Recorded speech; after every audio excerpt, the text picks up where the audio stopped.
What is going on, everybody, and welcome back to a new video. Today's video, we're going to be talking about Black Ops 6 and my honest review of Black Ops 6 in just 6 hours of playtime. But before we do that, go ahead and hit that like button if you guys do like the video, and subscribe if you guys are new. And if you want to know whenever I do drop a new video, turn on your post notifications or join my Discord, and you can also talk to me over in my Discord. Also follow my social medias. All the links will be down in the description if you guys want to. But let's go ahead and get right on into the video. So for starters, I'm going to start off with the stuff that I'm kind of on the fence with. Kind of make it a little bit positive, but also negative, and not go full negativity. Then we'll go into what I think is bad about the game, and then we'll go into what is good about the game, in my personal opinion, to end the video on a positive note, because I do want to say this before we jump into the video completely. If you have not played Black Ops 6, and you are just going off of strictly what people are saying on the internet, go try the game out for yourself. Especially weekend 2, it already feels a little bit better in weekend 2.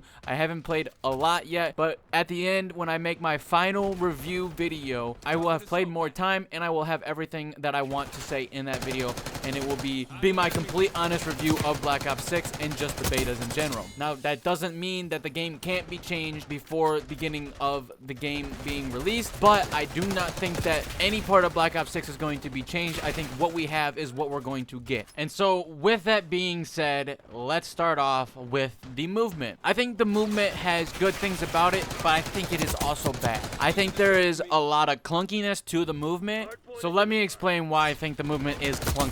And it first starts off with that the maps are too small for us to really use the movement the way it's supposed to be used. Now in Warzone, it's probably going to be great. The movement is going to be great in Warzone, but for multiplayer, it doesn't work because you just can't really experience the movement, so you're just basically doing the same things that you were doing in old CODs, and that's the main problem. The second problem is the movement doesn't feel smooth. And I don't mean like the gameplay of the movement doesn't feel smooth. The things that I am doing in the game or being able to do in the game with the movement does not feel like it should allow me to be able to do that. They did tone it down for weekend 2. We'll see if it gets better in weekend 2, but my first initial thoughts on the movement is it's clunky. It doesn't move fluid, and I just feel like there is just too much air to be given with this new movement. So I'll continue to keep playing the game and keep getting more and more used to the movement and see if it is better once I get used to it, but I really don't think it's going to get much better because I just think it's not going to work in a small map multiplayer style game, which this is what this game is going to be, because they said that all their maps are going to be small. But let's go ahead and get into the next thing. The TTK, I think it's good, but I also think it is inconsistent. What do I mean by inconsistent? I mean, it sometimes feels like it takes a little bit longer to kill somebody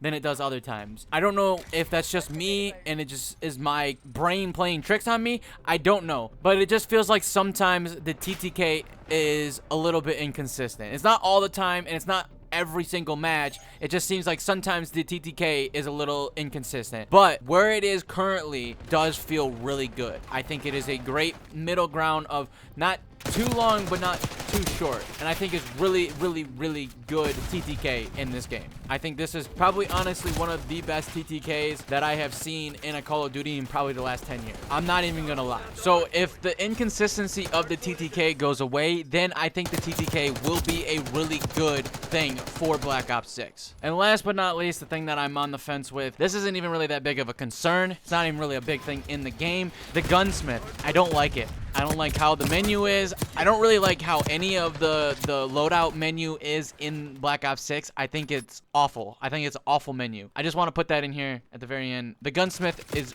very, I don't know, I don't like it. I'm kind of on the fence because like there's parts of it I like because it looks simple, but then there's also, it just seems like so much work just to get into it, and then you don't even know, like half the time I don't even know what attachments I have, or like if I have any new attachments, because it doesn't give me a notification on, like, I don't know. It's just really weird. I don't really like the gunsmith, and that's the only thing that I can say that I'm like really on the fence with, because it's either, I don't know if it's really bad or if I don't know if it's really good. It's like there's no middle ground to it. it. It's bad and good at the same time. It doesn't have a direction that it's going. And so maybe I'll get used to it and I'll like it more, but right now I don't like the gunsmith. And real quick, since we're talking about menus and the loadouts and everything like that, why in the fuck are the score streaks so high? Why is a UAV at 6 something? Why is the house storm at 1200? Why? These do not need to be this high. These are not that crazy of a streak to be garnered that high. The Warthog is less than the Hellstorm, and I feel like the Hellstorm is a lower streak than the Warthog. Also, the RCXDs, trash. They are completely trash. I can't drive them. They feel slow and not movable. I don't know if that's just me, but I just personally think that they are garbage, and I'm not going to use the RCXD ever. Alright, now it's time. Let's move on to the bad. The part that most of you probably come and click on the video for, because everybody just wants to see what people are going to say bad about a game, or they just want to dick ride a game, and you can't have an opinion on anything nowadays. But let's get into the bad. And I'm going to start it off with the first thing. I'm going to kind of go like least bad to worse. Like I'm going to go from bad to worse basically. And we're going to start off with the game crashing. The game hasn't crashed a ton on me, but it has crashed a couple times. And this has been a reoccurring theme for Call of Duties for years and years and years, and it's continuing. This is a game that had 4 years of development according to Activision and Treyarch. That's not people just saying 4 years. They actually came out and said they had 4 years of development. They had 4,000 devs, and the game is still not running smooth. Please explain to me why 4,000 devs and a supposedly 4 years can't make a game that runs great or is a little bit smoother. There's not so much packet log, not so much crashing, because those are 2 problems that are occurring in the beta. Also, the people getting blocked and all that type of stuff is also happening. But if you had 4 years and 4,000 devs, this shouldn't be happening. And that's why I do not believe that you had 4 years of development on the game. That's why I said the game was trash when I first fucking jumped on, and it's still trash. I am a little bit more accepting of the game because the game does bring some joy, but it's really bad. And I'm really trying hard to not say that this game is really bad, but this game is really bad. I don't care if it's the new modern era of FPSs. Like I said in my last video, FPSs have been going downhill slowly but surely, and it's because more and more people are getting accustomed to just having bad FPS games, or that's the only games that they know, so they don't know what the good FPS games were like back in the day. We're settling for this mediocrity of FPS games in the FPS space. I'm not even just talking Call of Duty in general. I'm just talking in general for FPS games. So the moral of the story is the game's still trash, and you had 4 years and 4,000 devs, and you still couldn't get it right. But let's move on, because that can all be fixed with updates, but, you know, that might also break something else in the game and make it something else in the game worse. We'll have to wait and see. And they might have some good content coming for Black Ops 6. I don't know. I'm not really too invested in Black Ops 6 like that to know everything that's coming for the game. I'm not going to look at leaks. Leaks are cool and all, but it also spoils the game, and it makes the game not as fun for me, because I like to just experience what they give me. But let's jump into this, because this is another thing that is kind of annoying, but it's not really that big of an issue, and they could change it when the full game releases. And that is, the player models are hard to distinguish between your enemy and your teammate. Your teammate and your enemies look the exact same. They just have a little red dot above them or a blue dot. So I'm not gonna spend too much time on this, because this has always been a thing with Call of Duty since, like, I would say probably Modern Warfare 2019. I don't know, the Modern Warfare 2019, I feel like the models were still kind of hard to see, but ever since Modern Warfare 2019, I feel like it's been getting harder and harder to actually be able to see the enemy in the game. But it's a point that doesn't really necessarily matter too much, because the next thing I want to talk about is the spawns. The spawns are so bad in this game, and this is why I said it doesn't really matter. The spawns are so bad in this game that you are literally going to spawn right on the enemy, probably 2-3 times a game. And yes, they can fix that. They can make it better. It has to get better, because it's really, really, really, really bad right now. And maybe they'll even get better through weekend 2. We'll have to wait and see. But the last thing I want to talk about that's really, really bad in Black Ops 6, and this one might be a little bit longer of a topic that I talk about that's bad, but that's the maps. The maps are absolutely dog shit. I don't care what you say.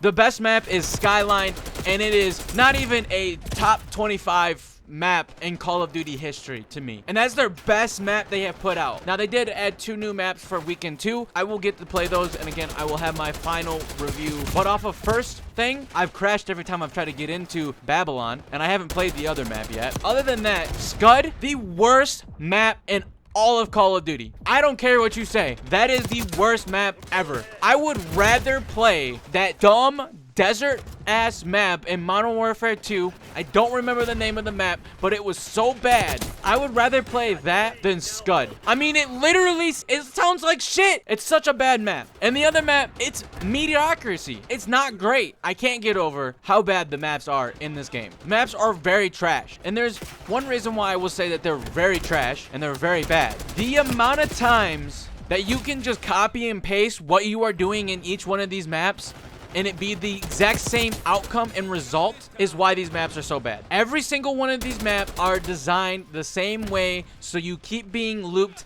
in the same bullshit garbage loops where everybody just holds a power position because the maps are so fucking small. This is why you need bigger maps in a game, but the maps are so fucking small that you can hold a power position and just camp the whole fucking game. This game literally promotes people to camp with how bad these maps are. I'm gonna keep saying this. These maps are the worst maps I have ever played in Call of Duty, and I didn't even play Modern Warfare 3.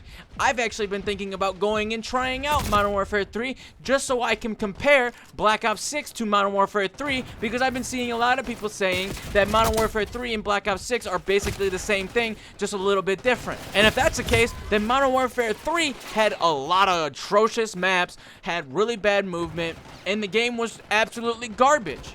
And this is probably why I will not pay for another Call of Duty, and I will not buy anything from Call of Duty. But these maps are absolutely bad. I don't care what you say. They are not good. They are all garbage. And Skyline is the only good one, but it's a mid-tier map. That's everything that I think is really bad in the game. And so let's go ahead and end this video off on a great note. So what's the great note? It's everything that I think personally is the good things in the game. And let's start off with the graphics. The graphics are amazing. The game looks amazing. It looks really well done when it comes to graphic wise. And another thing that's really, really good and done really, really well when it comes to just the aesthetic of the game is the soundtrack. The soundtrack for Black Ops 6 is fire. It's not the best. It's not the worst. It's not really even the middle. It's kind of like a middle to better tier soundtrack, which soundtracks don't really matter too much because it's really just for the menu. But the soundtrack is really good in this game. So I got those 2 quick things out of the way. But there's only 2 other things that I think are good in this game, and that is the gun balance and Hash's take. Hash's take is really funny, and it makes for good content for other people. I think Hash's take is going to be really good in search this year for Black Ops 6, and I think that Hash's take is going to be something that more and more people will upload videos on in the future when the game is fully released. But now let's jump to the gun balancing. The gun balancing in the game, I feel like isn't too bad. I feel like I can use pretty much every weapon in the game. It's just some of them feel a little bit more overpowered than they should, and they've already done a balancing of the weapons. And again, I will figure out if it's actually much better or if it's kind of still similar once I've played more of the Weekend 2 beta. But the Jackal is the most overpowered gun, and there's always going to be a meta. There's always going to be a meta. It's just whether or not you can actually use something other than the meta, because if you can only use the meta weapons,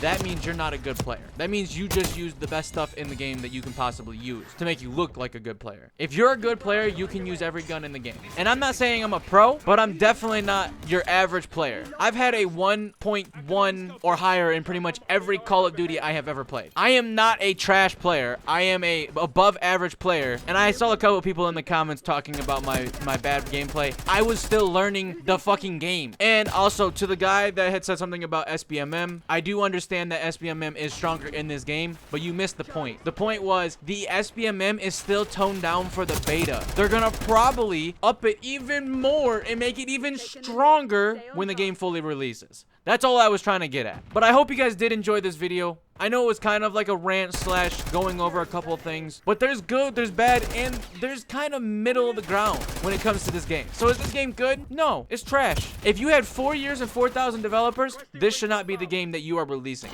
But it is the game that they're going to release because this isn't the same old Treyarch.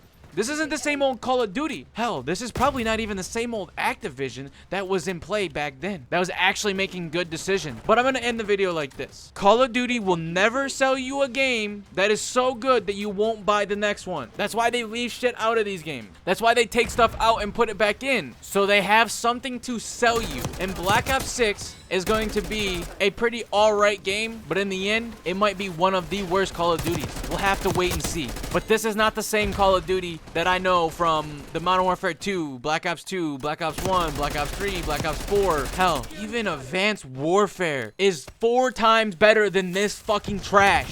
And I know a lot of people hated Advanced Warfare. I think Advanced Warfare is actually in the top 5 of the best Call of Duties of all time. I think Advanced Warfare's movement is one of the most creative and best movements for air games in general. I think that Advanced Warfare has the best jetpack movement ever when it comes to any FPS. That's including everything but Halo, because I don't think Halo's ever gonna be the one that people outperform when it comes to movement with like jetpacks and flying and stuff like that, because Halo got that shit down pat. But maybe I'll post a video me talking about my top 5 Call of Duties of all time and why I put them in my top 5s. If you guys want that, let me know down in the comments. But I hope you guys did also enjoy this video. Like, comment, and subscribe. And tell me down in the comments also what you have been thinking of Black Ops 6. I'll see you guys in the next one. I'm out.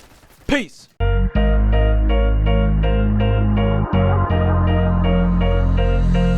Hey yo, listen up, I got a story to tell, a life about struggle where I rose and I fucking fell, but I'm from the bottom going to the top. I'm on a mission to prevail, I'm setting fire on the mic, watch me